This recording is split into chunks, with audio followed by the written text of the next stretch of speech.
Bonsoir Lise-Laure. Bonsoir. On va parler sport et on va commencer par du basket direction Bamako, donc, où se déroule évidemment la 3e journée de championnat d'Afrique des moins de 18 ans. Oui, un championnat, Dominique, qui a commencé depuis vendredi. Alors les sélections livrent des matchs tous les jours et il faut dire que le rythme est soutenu.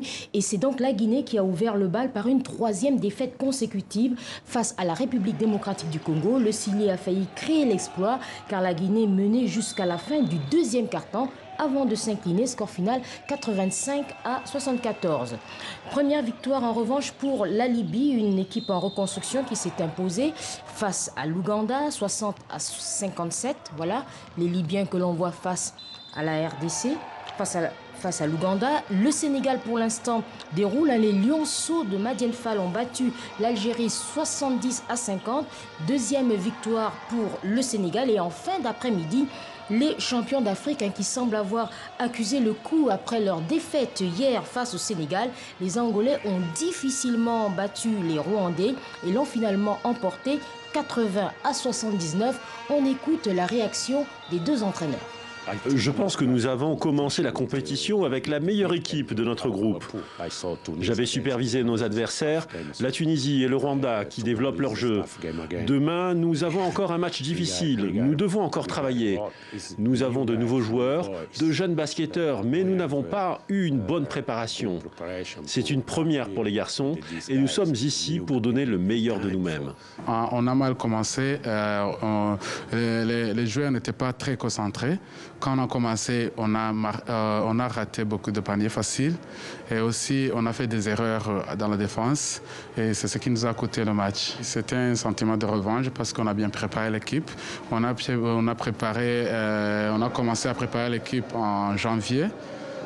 On a essayé de chercher les matchs amicaux pour que notre jeune joueur se développe très bien. On était prêts, on voulait la victoire, mais ça n'a pas marché. C'est comme ça le jeu. Bon, retour en France, Lise-Laure, avec le foot et la Ligue 1. Cet après-midi, il y avait le match Lille-Guingamp et l'entraîneur de Guingamp a donc confirmé que son club allait bien se séparer d'Abdoul Razak Kamara, l'international guinéen. Oui, alors déjà hier, par un tweet, le club avait annoncé que pour des raisons médicales, Abdoul Razak Kamara ne porterait plus le maillot de Guingamp. Alors cette annonce du club breton avait surpris parce que son retour était très attendu. L'international guinéen n'a plus rejoué en club depuis décembre dernier suite à une rupture des ligaments croisés. Il s'apprêtait donc à reprendre la saison et voilà qu'à la suite d'une batterie d'examens, il se voit contraint de quitter le club, mais même plus grave, d'arrêter sa carrière professionnelle. Alors on écoute les explications d'Antoine Comboiré, explications recueillies par Karim Baldé et Louis Decroix. Ce qui est clair, c'est qu'aujourd'hui, la Commission nationale de cardiologie a donné un avis défavorable à la pratique du sport de haut niveau. C'est très simple, hein. Donc nous, on se réfère donc à ce que des spécialistes nous donnent comme résultat. À partir de là, il n'aura pas de licence en Ligue 1. Après, ailleurs, je ne sais pas. Ce qui est sûr, c'est qu'aujourd'hui, pour l'avoir vu hier, bon, c'est un garçon qui a pris un gros coup de massue sur la tête, hein.